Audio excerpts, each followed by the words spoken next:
نفر رو نابود بکنه. اسمش چیه؟ زولپیده. برای خواب تجویز میشه. سیستمش به این صورته: شب اول یکی میخوری، تخت میگیری میخوابی. چند وقت بعد میبینی یکی جواب نمیده، میکنیش 2 تا، بعد میشه 3 تا، 4 تا، 5 تا، 10 تا. یه شب میخوری میبینی خوابت نمیبره، توهم میزنی، خوشت میاد. اینجاست که دیگه افتادی توی دام زولپیده، نمیتونی ازش خارج بشی. من آدمایی رو دیدم که 100 تا از این قرص رو در یک روز خوردن. موقع از مطب میام بیرون، جلوی مطب یه داروخونه هستش.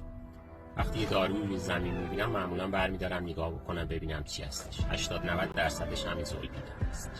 عوارضش چیه؟ فراموشی، توهم. امروز بلند شدی، از صبح تا شب کلی کار کردی، فردا اصلا یادت نمیاد چی کار کردی، چی خوردی، با کی حرف زدی، کجا رفتی. یه سوال 10 بار داری میپرسی. تحت هیچ شرایطی برای خواب سراغ این نرید، حتی اگه پزشک بهتون تجویز